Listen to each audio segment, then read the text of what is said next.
Hello. कैसे हैं आप सभी? आई होप आप प्रिपरेशन कर रहे होंगे और एग्ज़ामिनेशन सीरीज़ की श्रृंखला हमारे चैनल पीवी सीरीज़ पर चल रही है। और एग्ज़ामिनेशन सीरीज़ के तहत आज हम लोग इस परीक्षा श्रृंखला का अंतिम एपिसोड लेकर आए हैं, जो कि इंट्रोडक्शन टू नर्सिंग एडमिनिस्ट्रेशन को लेके है। तो आज का जो है हमारा ये सेशन रहेगा। और आज हम लोग आर्यभट्ट ज्ञान विश्वविद्यालय यानी कि आर्यभट्ट नॉलेज यूनिवर्सिटी के जो परीक्षा में पूछे गए प्रश्न हैं उनको डिस्कस करेंगे और अंत में ये देखेंगे कि किस यूनिट को सबसे ज़्यादा वेटेज दिया। तो आप सभी से अनुरोध है कि वीडियो में अंत तक बने रहें। देखिए, आज का जो हमारा पेपर रहेगा वो रहेगा इंट्रोडक्शन टू नर्सिंग एडमिनिस्ट्रेशन, और इसका पेपर जो है वो Bihar university of health science जो है वो 11 अगस्त को लेने वाला है। ठीक है, तो आइए शुरू करते हैं। और आज है हमारा एपिसोड नंबर 3। देखिए, जैसा कि मेन पैटर्न की अगर हम बात करें तो मेन पैटर्न में मैंने आपको पहले भी कहा है, वही पैटर्न रखा गया है। Group A 45 marks, group B 20 marks and group C 10 marks, कुल मिला के 75 नंबर का पेपर, और समय जो है वो 3 घंटे। देखिए, ग्रुप ए में यहाँ पे क्या है कि इस बार इन्होंने क्या किया है कि एक क्वेश्चन के 5 पार्ट बना दिए गए। तो एक ही बात है, चाहे 5 वो सीरियल नंबर रखें, चाहे 1 के 5 पार्ट करें, बस यही एक अंतर है, बाकी सब ठीक है। जैसा कि आप देख सकते हैं कि पहला क्वेश्चन पूछा गया है, define administration, right the difference between administration and management. सबसे बेसिक क्वेश्चन है। And explain the element of administration. जैसा कि आप देख सकते हैं ये क्वेश्चन के भी 3 पार्ट हैं। पहला पार्ट है डिफाइन एडमिनिस्ट्रेशन, दूसरा है difference between administration and management and explain the element of administration. देख के ये लगता है 2, 3 और 5, ठीक है। तो इसका मतलब यहाँ पर यह है कि 3 सेक्शन में आपको डेफिनेशन में थोड़ा कम लिखना होगा, डिफरेंस में आपको 5 से 6 पॉइंट्स लिखने हैं, और एलिमेंट को आपको थोड़ा सा अच्छे से एलेबोरेट करके लिखना है। दूसरा क्वेश्चन पूछा गया था डिफाइन मटेरियल मैनेजमेंट, बहुत इंपॉर्टेंट क्वेश्चन है और ये इस बार भी पूछा जा सकता है, ध्यान रखिएगा। Explain the objectives of material management and, माफ़ कीजिएगा, discuss the responsibility of nursing personal in material management. ये भी क्वेश्चन बहुत अच्छा क्वेश्चन है और इसमें भी 3 पार्ट हैं। सबसे पहले तो आपको डिफाइन करना है कि मटेरियल मैनेजमेंट क्या होता है, उसके बाद उसके ऑब्जेक्टिव्स को आपको एक्सप्लेन करना है। यहाँ पे एक चीज़ देखिएगा कि लिस्टिंग और एक्सप्लेनेशन में एक छोटा सा अंतर होता है। जहाँ पे भी ये वर्ड एक्सप्लेन लिखा हुआ आपको मिले तो आप समझ जाइए कि आपको उसमें थोड़ा सा एक्सप्लेनेशन उसको लिखना है। सिर्फ पॉइंट लिख के छोड़ देने से नहीं होगा, आपको उसको एक्सप्लेन थोड़ा बहुत करना पड़ेगा। और ख़ास करके जो डिस्कस टाइप क्वेश्चन होते हैं तो इसको आपको लॉन्ग आंसर क्वेश्चन में थोड़े से इलेबोरेट करके यहाँ पे लिखना होगा। उसके बाद देखिए नेक्स्ट क्वेश्चन पूछा गया था, बहुत ही सिंपल सा क्वेश्चन है। Define communication, write the barrier of communication, discuss the role and the function of administration in the communication. मेरे ख्याल से अगर कोई कुछ भी नहीं जानता होगा, लेकिन ये ऐसा क्वेश्चन है जो सभी को पता होगा। तो यहाँ पर आप देखिए ये बहुत ही आसान क्वेश्चन है, हालांकि ये भी एडमिनिस्ट्रेशन का एक इम्पॉर्टेंट पार्ट है। उसके बाद पूछा गया था डिफाइन नर्सिंग यूनिट के बारे में पूछा गया था। Physical layout of nursing unit पूछा गया था, मतलब डायमेंशंस बेसिकली यहाँ पे पूछे गए थे। नेसेसरी फैसिलिटीज़, क्या क्या ज़रूरत की चीज़ें होनी चाहिए, and nurse responsibility to maintain the therapeutic environment. देखिए, थेराप्यूटिक इन्वायरमेंट का मतलब होता है उपचारात्मक जो पर्यावरण होता है उसको यहाँ पर ये बोलते हैं, ठीक है। उसके बाद है define performance appraisal, explain the staff welfare and management of disciplinary problem.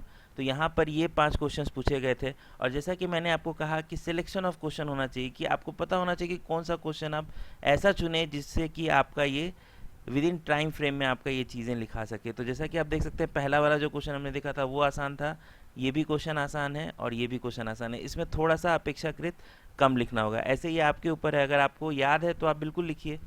ये मेरा अपना पर्सनल ओपिनियन था जो मैंने आपसे शेयर किया। उसके बाद देखिए ग्रुप बी ऐसा कि हम जानते हैं कि शॉर्ट नोट्स यहाँ पर पूछा जाता है और किन्हीं 4 पर आपको लिखने थे। तो पूछा गया था public relation, methods of report, quality control, principle of delegation, PERT यानी कि program evaluation and review technique, इसको पर्ट शॉर्ट में बोलते हैं। कभी कभी इसका फुल फॉर्म भी पूछा जाता है, इसलिए इसको याद रखिएगा। Cost effectiveness. उसके बाद देखिए यहाँ पर ग्रुप सी में पूछा गया है राइट ब्रीफली ऑन एनी 5। अब देखिए यहाँ पे ब्रीफली लिखा है तो बहुत सारे बच्चे कंफ्यूज हो जाते हैं कि इसको भी नोट्स के तौर पे लिखना है। बिल्कुल भी नहीं लिखना है, यहाँ पर क्लियरली लिखा हुआ है कि 2 ही नंबर का ये क्वेश्चन है, तो मैक्सिमम 4 से 5 लाइन में ही आपको एक्सप्लेन करना है। मास्टर रोटेशन प्लान पूछा गया था, जॉब एनालिसिस पूछा गया था, 4 मेथड्स ऑफ कॉन्फ्लिक्ट रिसोल्यूशन पूछा गया था, कलेक्टिव बार्गेनिंग पूछी गई थी, स्पैन कंट्रोल पूछा गया था और कॉन्फ्लिक्ट पूछा गया था। देखिए कॉन्फ्लिक्ट और 4 मेथड्स ऑफ कॉन्फ्लिक्ट रिसोल्यूशन ये आपने जीएनएम में भी पढ़ा है, साइकोलॉजी में भी ये टॉपिक है और बिल्कुल सेम वही चीज़ आपको यहाँ पे लिखना था। ठीक है, तो ये था कुल मिला के पूरा पेपर आपका नर्सिंग एडमिनिस्ट्रेशन का। अब चलते चलते हम नज़र डालेंगे कि किस यूनिट पे सबसे ज़्यादा फोकस यहाँ पर रहा। तो आइए शुरू करते हैं। देखिए नेक्स्ट जो है यहाँ पर हम लोग देखेंगे कि पूरा पेपर का जो क्या एनालिसिस निकला वो। जैसा कि आप देख सकते हैं कि यूनिट 1 मैं हमेशा बोलता हूँ कि हर सब्जेक्ट का यूनिट 1 आप कभी मत छोड़िए। देखिए यहाँ पे भी यूनिट 1 पहला क्वेश्चन यूनिट 1 से पूछा गया था, दूसरा यूनिट 5 से पूछा गया था, तीसरा यूनिट 7 से, यूनिट 2 से, यूनिट 3 से। उसके बाद देख सकते हैं आप दूसरा जो क्वेश्चन था वो पहला पार्ट इसका यूनिट 7 से था, दूसरा भी यूनिट 7 से ही था, तीसरा यूनिट 4 से था, चौथा यूनिट 4 से था, पांचवा यूनिट 5 से था और छठा जो है वो यूनिट नंबर 1 से था। उसी तरीके से ग्रुप सी में भी आप देख सकते हैं इस यूनिट पर यहाँ पर वेटेज दिया गया है और कुल मिला के जो यूनिट्स थे आपके 7 थे। आप क्लियरली देख सकते हैं, देखिए यहाँ पे 1 टच किया है, 2 टच किया है, 3rd भी टच किया है, 4 भी टच किया है, 5 भी टच किया है, 6 भी टच किया और 7 भी टच किया है। इसीलिए मैं बोलता हूँ कि कोई गेस क्वेश्चन इसमें नहीं दिया जा सकता क्योंकि यूनिवर्सिटी सारे के सारे यूनिट्स पर फोकस कर रही है। तो यहाँ पर मेरी आप सभी को यही सलाह रहेगी। देखिए ऐसे तो सारी चीज़ें आपको पढ़नी है, लेकिन फिर भी अगर आप स्मार्ट मूव माने या स्मार्ट अप्रोच की बात करते हैं तो स्मार्ट अप्रोच यही कहता है कि हर सब्जेक्ट का यूनिट नंबर 1 और यूनिट नंबर 7 ज़रूर देखिए। ये आर्यभट्ट के प्रिपरेशन के हिसाब से या फिर ये जो पैटर्न अभी हम देख रहे हैं, इसके पहले भी हमने 2 पेपर का एनालिसिस देखा। एपिसोड नंबर 1 में हमने सोशियोलॉजी का देखा, एपिसोड नंबर 2 में कम्युनिटी हेल्थ नर्सिंग का देखा।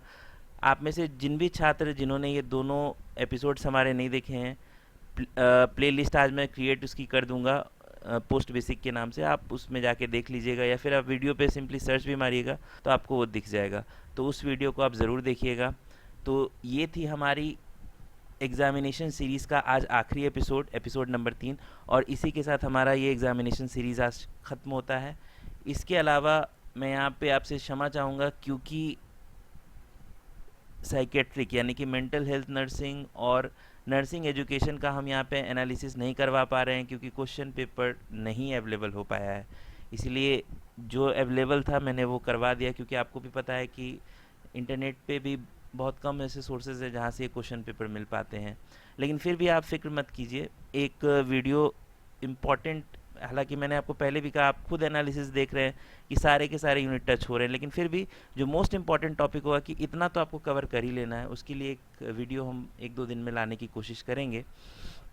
और बेस्ट अप्रोच और स्मार्ट स्ट्रैटेजी क्या होगी, और ये वीडियो जो होगी हमारी दोनों ईयर के विद्यार्थियों के लिए होगी, यानी कि फर्स्ट ईयर और सेकेंड ईयर, वो भी वीडियो मैं लाऊंगा जिससे कि प्रॉपर टाइम मैनेजमेंट हम आपको बताएंगे कि किस तरीके से आपको पेपर में अप्रोच करना है और किस तरीके से आप मैक्सिमम मार्क्स क्रिएट कर सकते हैं। तो वो भी वीडियो बहुत जल्द आएगी। इस वीडियो में अंत तक बने रहने के लिए आपका बहुत बहुत धन्यवाद। अगर आपको ये वीडियो अच्छा लगे तो वीडियो को प्लीज़ लाइक कर दीजिए। अगर आप चैनल पर नए आए हैं तो चैनल को सब्सक्राइब कर दीजिए और इस वीडियो को शेयर करना ना भूलें।